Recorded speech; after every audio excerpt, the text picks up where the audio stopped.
बिस्मिल्लाहिर्रहमानिर्रहीम। मैं हूं आपका मेज़बान शाहिद इस्लाम। नाज़रीन, इस वक्त मुल्क की सियासी सूरत हाल इंतहाई कशीदगी की तरफ बढ़ रही है। सुप्रीम कोर्ट के फैसला आने के बाद बेशुमार लोग इस वक्त ढोल बजा रहे हैं, जबकि पीटीआई में इस वक्त शदीद परेशानी की लहर पाई जा रही है। इन्हीं मामलात पर आज हम डिस्कशन करेंगे। हमारे साथ मौजूद हैं जनाब चौधरी अबरार अहमद मैर, एडवोकेट, सीनियर कानूनदान हैं और अपना एक यूट्यूब चैनल भी चलाते हैं जो कि अवाम में इंतहाई पजीराई हासिल कर चुका है।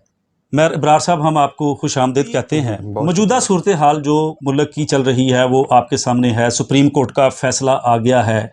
एक हद को लेकर पीटीआई ने सहारा लिया था और 3 अप्रैल को अदम एतमाद पर वोटिंग रोक दी थी। उस हवाले से भी सुप्रीम कोर्ट ने फैसला दे दिया है।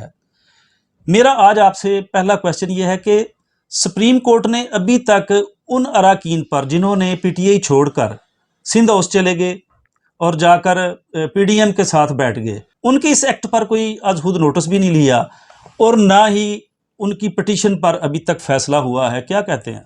देखिए शाहिद इस्लाम साहब, एक बात तो ये है कि चूंकि जो 63A के हवाले से जो सुप्रीम कोर्ट के अंदर पिटीशन चल रही है वो भी पेंडिंग है, इसके ऊपर भी फैसला आना बाकी है। लेकिन अगर इसमें आप मेरे व्यूज लेना चाहेंगे तो मैं ये समझता हूं कि चूंकि कॉन्स्टिट्यूशन के अंदर ये बात बड़ी क्लियर है कि अगर कोई भी मेंबर ऑफ नेशनल असेंबली अगर अपनी पार्टी को छोड़कर अपोजिशन के साथ मिल जाता है, फ्लोर क्रॉसिंग करता है, तो वो उसकी जो मेंबरशिप है वो सीज कर दी जाएगी। देखिए जो साहब, यहाँ सूरत हाल बड़ी डिफरेंट है। आपका मौकफ अपनी जगह है, जो सूरत हाल फ्लोर क्रॉसिंग के कानून की मैं समझता हूँ, वहाँ एक चीज़ मुबहिम है। एक ऐसा रुकन जो कि कौमी असम्बली का रुकन है, वोट कास्ट करता है, उसके बाद इख्तियार कहाँ चला जाता है? कौन उसको जज करेगा कि उसने वोट अपनी पार्टी के मुखालिफ दे दिया है? उसकी सज़ा क्या है? क्या वो ताहयात नहल हो जाएगा या कि सिर्फ फॉर द टाइम बीइंग उसको जो है कोई सज़ा दी जाएगी? इस बारे में आप क्या कहते हैं? बेशुमार ऐसे अराकीन जो कि इमरान खान पीटीआई की सीटों पर जीते थे, अब उसको छोड़कर पीडीएम में जाकर बैठ गए। तो ये अजीब सी सूरत पैदा हुई है और एलिगेशन करोड़ों रुपए के उन पर लगे हुए हैं। यहां आकर सुप्रीम कोर्ट ने अभी तक कोई फैसला नहीं लिया। क्या कहते हैं आप इस पे? देखें सर, इसमें पहली बात तो ये है कि इसमें सिर्फ एलिगेशन ही लगे हैं ना।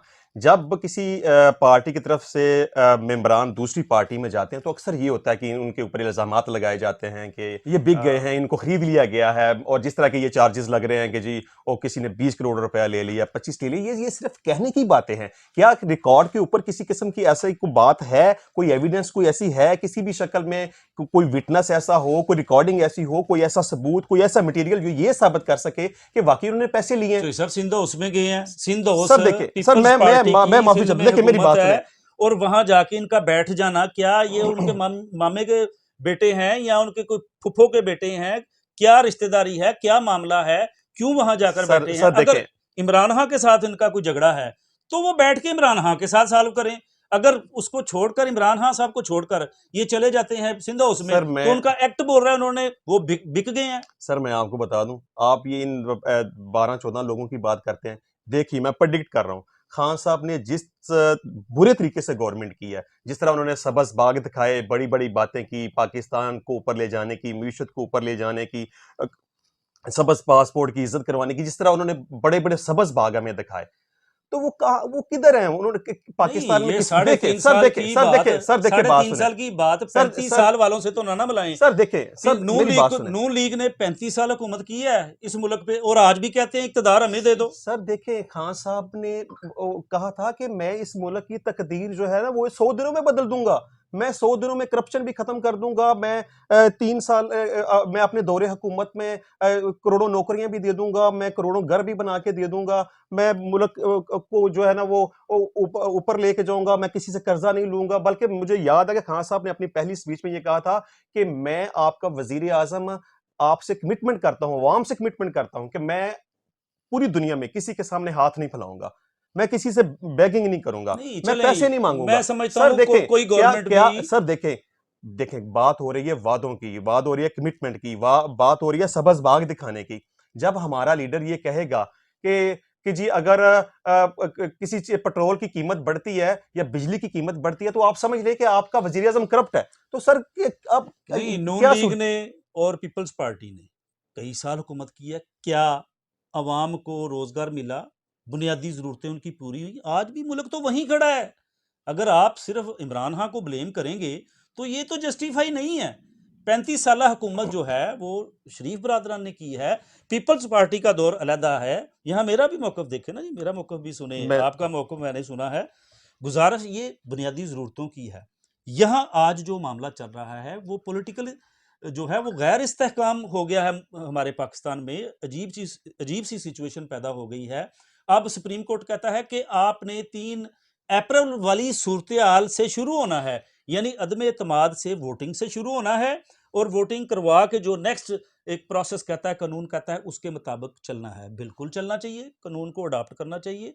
हमारे हर पाकिस्तानी का फ़र्ज़ है कि हम अपने मुल्क के आइन को, कानून को फॉलो करें। लेकिन यहाँ जो बात हद वाली थी, वो तो सुप्रीम कोर्ट में पूरे जितनी भी बहसें हुई, पीपल्स पार्टी के वकला ने, नून लीग के वकला ने, हुकूमती वकला ने और जज साहिबान ने इन सबको सुना, लेकिन उसमें हद कहाँ गया है? क्या हद के बारे में आप क्या सर कहेंगे? देखिए शाद इस्लाम साहब, सुप्रीम कोर्ट में मामला खत की सैंक्टिटी के बारे में नहीं था, उसके करेक्टनेस के बारे में या उसके गलत होने के बारे में नहीं था। वहां पटिशन सिर्फ ये थी कि जो 3 अप्रैल को रूलिंग दी है डिप्टी स्पीकर कौमी असम्बली ने, क्या वो जस्टिफाइड है, क्या वो अकॉर्डिंग टू कॉन्स्टिट्यूशन नहीं, है, रूलिंग क्या किस वो बुनियाद पर अकॉर्डिंग टू थी? लॉ है। रूलिंग किस बुनियाद पर थी? रूलिंग थी जो सर, बुनियाद देख- तहरीक इंसाफ ने नहीं बनाई। नहीं वहां सिर्फ क्वेश्चन एक था। मैं सुप्रीम कोर्ट ने मैं तहरीक सर इंसाफ को देखें, डिफेंड नहीं कर सुप्रीम रहा, कोर्ट ने लेकिन 12 दफा सिर्फ यही बात की है, हमने सिर्फ ये डिटरमिन करना है कि आया कि जो डिप्टी स्पीकर की रूलिंग है वो अकॉर्डिंग टू कॉन्स्टिट्यूशन है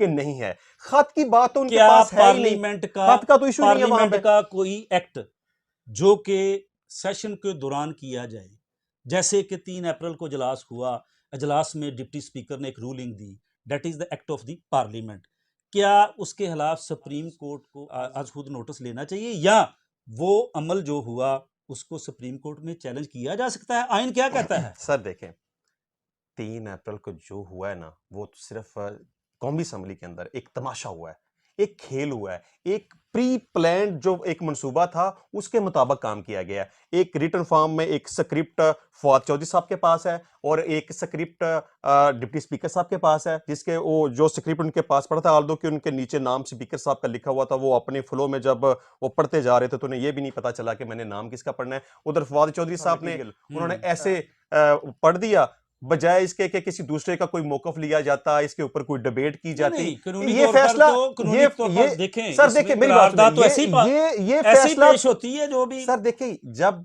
देखें खत का मामला तो पहले से भी चला आ रहा था, जब टेबल की गई कदम तमाद की तहरीक जब दाखिल की गई, उस वक्त तो इसके ऊपर बात नहीं की। जब इसके ऊपर डिबेट होनी थी तब भी इसके ऊपर डिबेट नहीं की गई, तहरीक अदम तमाद के हवाले से या उस खत के हवाले से।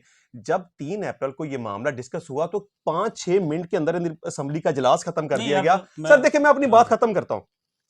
फवाद चौधरी साहब ने एक उनके पास जो स्पीच थी वो लिखी पड़ी हुई थी, पहले से तैयार करदा थी।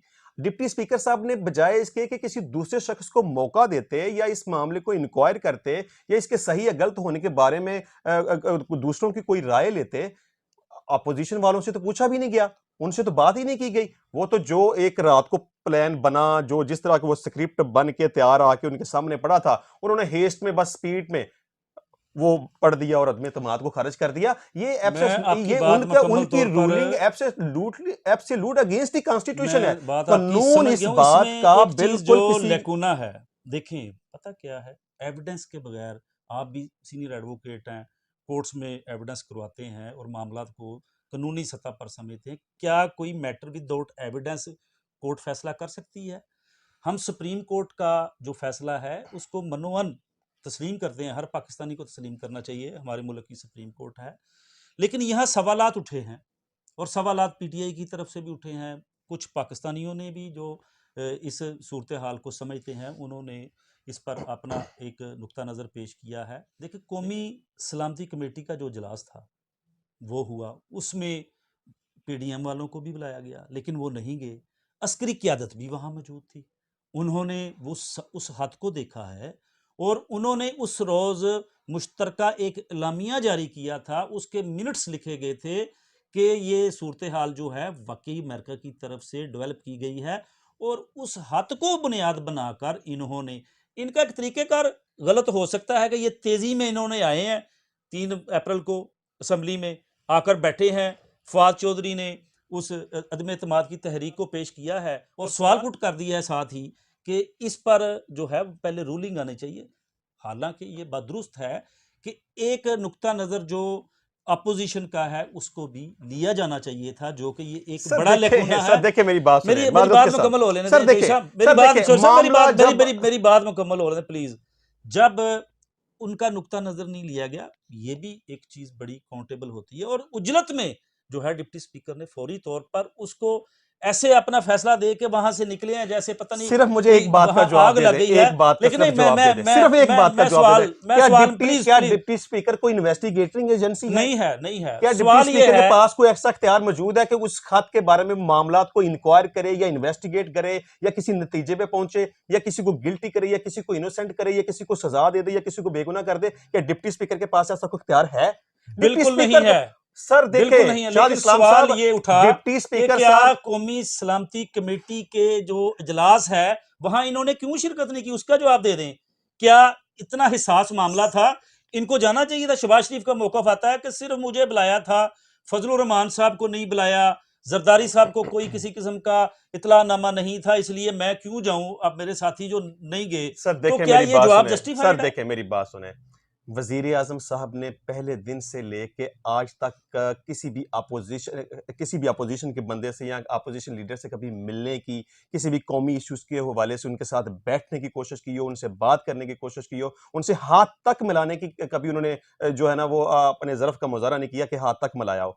पूरे 3 साढ़े 3 साल में अपोजिशन के लोगों के खिलाफ मुकदमात, उनको जेल में भेज दिया और उनके खिलाफ एक रुपए की करप्शन आज तक साबित नहीं कर सके। तो जब वो उनसे मिलना, अपोजिशन वालों से मिलना पसंद नहीं करते, बात करना पसंद नहीं करते, उनके दरमियान एक बहुत बड़ा गैप आ चुका हुआ है, तो नहीं, किस तरह वो इसको वहां पे आप शामिल होते? सेंसिटिव इशू नहीं समझते हाथ वाले मामले को? सर ये सेंसिटिव इशू है नहीं जितना बनाया गया है। देखें, जब खान सर चाइना देखे, एंडोर्स कर रहा है, सर देखे, रशिया एंडोर्स कर रहा है, टर्की एंडोर्स कर रहा है, ईरान एंडोर्स कर रहा है कि ये थ्रेटनिंग अमेरिका की तरफ से आई है, सर जो और इंटेंशनली इन्होंने ये मामला क्रिएट करके सिर्फ इमरान खान की जो गवर्नमेंट है उसको टॉपल करने की कोशिश की है, और सारी ये सिचुएशन इन्होंने पीडीएम के जरिए मैनेज की है। ये 4 बड़े ममालिक जो हैं इसको एंडोर्स कर रहे सर हैं, देखिए, पता क्या इंटरनेशनल सर मामला बन सर गया। सर अगर ये बात करेंगे तो अमेरिका खुद कहता है कि जी इस तरह की कोई बात नहीं, हमारा तो कोई इस मामले नहीं, में अमेरिका की तरफ से तो कभी भी तस्लीम नहीं किया पाकिस्तान की जाना। सियासत में, तहरीक अदम-ए-एतमाद में, वज़ीर में रहने ना रहने में हमारा तो कोई अमल नहीं, दखल चोई नहीं है। साहब देखें, इंटरनेशनल सिनेरियो अगर देखते हैं, रशिया एक ब्लॉक है, दूसरी तरफ अमेरिकन ब्लॉक है।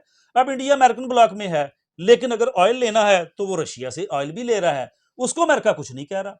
अगर हम कोई ऐसा एक्ट करते हैं, हम पे बंदियां भी लगती हैं कि आप रशिया की तरफ क्यों गए हैं, इमरान खान ने रशिया का दौरा क्यों किया है। उसी सवाल पे हमारी मुल्क की सियासी सूरत सर हाल जो है वो देखें, इंतहाई अबतर कर दी गई है। सर देखें, चूंकि एक बतौर कानून के तालिब इल्म के मैं तो, चूंकि जो हमारा जो स्पेसिफिक टॉपिक है इस हवाले से कि 3 अप्रैल को असम्बली की जो कार्रवाई की गई, तो इसमें मैं समझता हूँ, मेरी एक राय है कि वो एक पाकिस्तान की तारीख में एक ब्लैक डे था। वो एक आइन को पामाल किया गया, आइन की धज्जियां उड़ाई गई, कानून के आइन के खिलाफ काम किया गया, सिर्फ और सिर्फ किस लिए? अपनी बल्कि मैं समझता हूँ शायद इसमें अपनी गवर्नमेंट बचाने से कहीं ज्यादा ये था कि कहीं क्या गवर्नमेंट उनके हाथ में कहेंगे, ना चली जाए। इमरान खान साहब अपने साथियों समेत इस्तीफे दे देते हैं तो कैसे चलाएंगे ये क्या काम? क्या फर्क पड़ता है इससे? इस्तीफे, अच्छा सर, इस्तीफों की पहली बात, आप क्या समझते हैं कि खान साहब ने इस्तीफे लेने की कोशिश नहीं की पहले? खान साहब ने अपनी पार्टी के सारे मेंबरान से कहा है कि वो इस्तीफे जमा करवाएं। तो कितने लोगों ने इस्तीफे जमा कराए? ऑलमोस्ट तकरीबन 80 लगभग लोगों ने। और अभी जो मौजूदा सूरत हाल देख लें, मुझे बड़ी उम्मीद है कि उन 80 में से भी बहुत सारे लोग वो जो है ना उनके मेंबरान भाग जाएंगे। और खान साहब का रवैया जिस तरीके से है, जिस तरीके की वो जबान इस्तेमाल करते हैं, जिस तरीके की वो गुफ्तगू करते हैं, जिस तरीके से वो बदतमीजी करते हैं, अभी तो अपोजिशन के पास उस दिन 197 या 98 थे ना कौमी असम्बली में तहरीक अदम एतमाद के लिए। अभी देखिए कल वोटिंग होगी तो देखिएगा कितने ज्यादा जो है ना वो बढ़ते हैं। बहुत शुक्रिया एक अहम बात, आपने ये कहा कि जी वो 63A चूंकि सुप्रीम कोर्ट के पास ऑलरेडी चल रहा है, उस पर जो कोई फैसला नहीं दिया गया तो वो ताहियात नाअहली होनी चाहिए, नहीं होनी चाहिए। सर देखें, इसमें एक बात बड़ी वाज़ेह है कि अगर एक किसी भी पार्टी का कोई मेंबर अगर तहरीक अदम एतमाद में गवर्नमेंट के खिलाफ अगर ना जा सकता होता, उनके खिलाफ वोट ना दे सकता होता, तो कॉन्स्टिट्यूशन में अदम एतमाद की प्रोविजन रखने का तो मकसद ही फिर मतलब ही पैदा नहीं था होता। बहुत शुक्रिया। नाज़रीन इकराम, आपने जनाब चौधरी अबरार अहमद महर साहब का मौक़िफ़ सुना है। बड़ा तुंदो तेज़ इनका मौक़िफ़ है। जो मौजूदा सूरत हाल है उसमें अब जो डिस्कशंस जारी हैं उसमें ये ख्याल किया जा रहा है कि पीटीआई मुकम्मल तौर पर मुस्ताफ़ी होगी, चूँकि एक मौक़िफ़ उनका हद को लेकर मौजूद है अ, जिसको इंटरनेशनल सतह पर चाइना ने, रशिया ने, टर्की ने, ईरान ने भी एंडोर्स कर दिया है। लेकिन उस हद को सुप्रीम कोर्ट में नहीं जांचा गया और ना ही कौमी सलामती कमेटी के मिनट्स को देखा गया है और कोई एविडेंस को सामने नहीं रखा गया। लेकिन चूंकि सुप्रीम कोर्ट का फैसला है, हम तमाम पाकिस्तानी सुप्रीम कोर्ट के इस फैसला को मानते हैं, तस्लीम करते हैं। लेकिन कुछ क्वेश्चंस अभी भी मौजूद हैं, जैसा कि ऐसे अरकान जो कि पीटीआई छोड़कर मुखालफ कैंपों में चले गए हैं, क्या उनके बारे में सुप्रीम कोर्ट फैसला जल्द अज जल्द देगी या नहीं देगी, इस हवाले से अवाम में खासी बेचैनी पाई जा रही है। अब देखते हैं कि इमरान खान क्या नया सरप्राइज देंगे। नाज़रीन करम, आपने इस चैनल को सब्सक्राइब कर लें। आने वाले वक्त में मज़ीद अच्छे से अच्छे प्रोग्राम पेश किए जाते रहेंगे। अल्लाह हाफिज़।